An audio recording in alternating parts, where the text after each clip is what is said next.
All right, take a look at this. On one hand, you've got penicillin, an antibiotic that literally saves lives. And on the other, the molecule that gives bananas that perfect, sweet smell. I mean, they look impossibly complex, right? Like these tiny, intricate machines.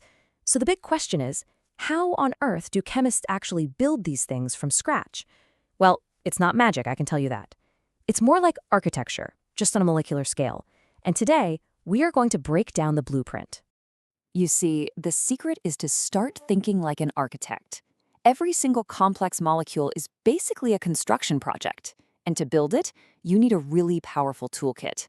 In the world of organic chemistry, those tools are a set of brilliant, time-tested reactions. So today, we're going to crack open that toolkit and show you exactly how these things work.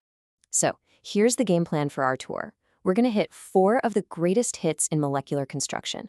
We'll look at a super clever way to forge rings, uncover the secret power of a really common chemical group, check out the essential technique for linking carbon atoms together, and finally figure out how to work with nitrogen. Sound good? Let's dive in. All right, first things first, let's lay the foundation. You know, this molecular architect's toolkit, it's not just some random collection of reactions thrown together. No, it's a set of really fundamental strategies. These are the core principles that chemists use day in and day out to build the very molecules that define modern life, everything from plastics to life-saving drugs. Okay, so first up, we've got one of the most elegant, most beautiful tools in the entire kit, the Diels-Alder reaction. You see, so many important molecules, especially in biology and medicine, are built on a foundation of stable rings. But actually creating those rings from scratch, phew, that's a serious chemical challenge. So that's the puzzle we need to solve, right? How do you take these simple, straight-chain molecules and just efficiently snap them together into a perfect 6-membered ring? I mean, nature does this all the time without breaking a sweat. The question is, how can we pull it off in the lab? Well, the answer is this absolute masterpiece of reaction. It's so clever, it actually won its creators the Nobel Prize. It's called a 4+2 cycloaddition, and honestly, the name tells you pretty much everything you need to know. It takes one molecule with 4 key electrons and another one with 2, and in one single beautiful step, it just adds them together. Boom. A perfect ring. Okay, this is where the magic happens, and seriously, the molecular zipper analogy is perfect. Imagine this. The 2 molecules approach each other. They align their electrons, and then, in one swift, coordinated motion, zip, the electrons just completely rearrange themselves. Old bonds break, and 2 brand new, super strong connections, chemists call them sigma bonds, they just snap into place. And just like that, you formed a ring. It's so clean, so efficient, and just incredibly powerful. But hold on, there's a catch. Of course there is. For that zipper to actually work, the dying part has to be in exactly the right shape. It needs to be in what we call the S-cis conformation, where its 2 ends are kind of curled up on the same side, ready to grab the other molecule. If it's in the S-trans form, which is actually more stable, by the way, where the ends point away from each other, nope, it just can't react. It really is all about having your tool in the correct position before you try to use it. All right, let's move on to our next tool. This one is all about unlocking the hidden potential of one of the most common features in all of organic chemistry, the carbonyl group. I'm talking about that carbon-oxygen double bond. You see it absolutely everywhere, but its true power? Oh, that lies in a little secret, the special hydrogen that's sitting on the carbon right next to it. So you have to wonder, right? What is it about this simple C double bond O that makes it such a chemical workhorse?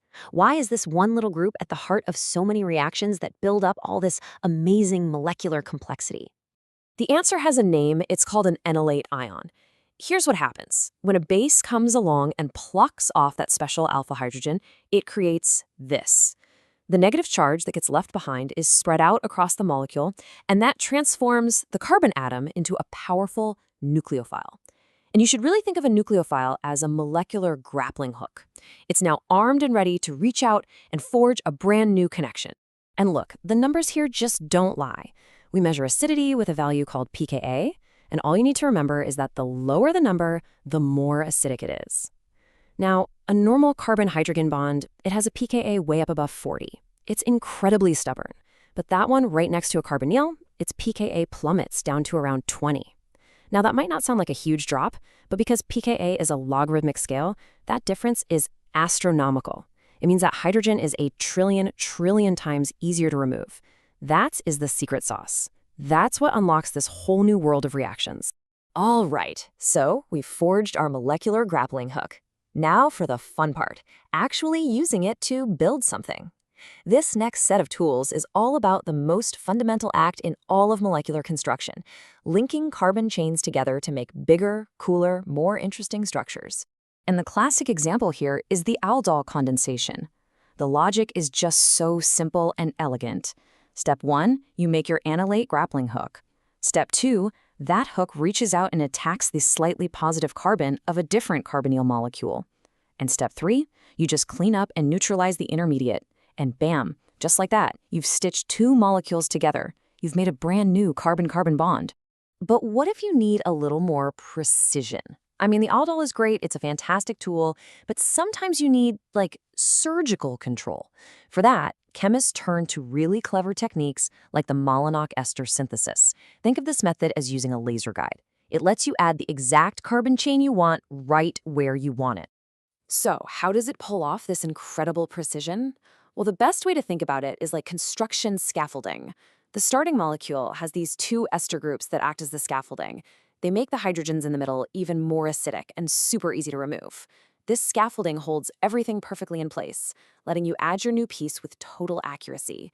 Then, once the main construction is done, you just add a little water, and the scaffolding gets completely dismantled, leaving behind your beautifully finished product. It's genius, really. Okay, so far, we've mostly been building with carbon, but for our final tool, we need to bring in another major player, nitrogen. I mean, it's the N in DNA, it's a vital part of countless medicines. Remember that penicillin from the beginning? So the big question for a molecular architect is, how do you reliably install it into your structure? Well, one of the key methods is called acylation, and it works like this. You take an amine, that's a molecule with a nitrogen that is just eager to bond, and you react it with a really high-energy carbonyl compound. The amine attacks that carbonyl, kicks out a piece of the other molecule, and forms an incredibly stable new connection called an amide bond. And get this is the exact same type of bond that links amino acids together to form all the proteins in your body. And what's really cool is why this works so well. This table basically shows a reactivity ladder.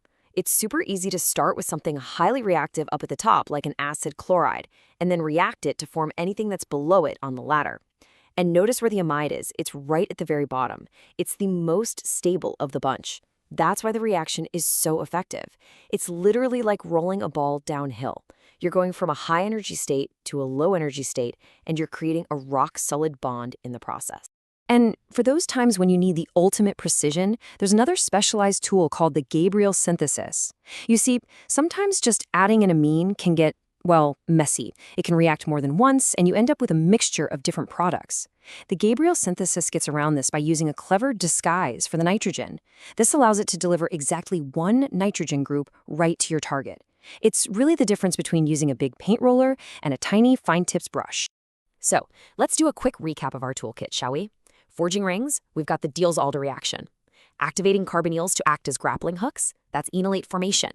Linking carbon chains together, we're using the aldol and the malonic ester synthesis.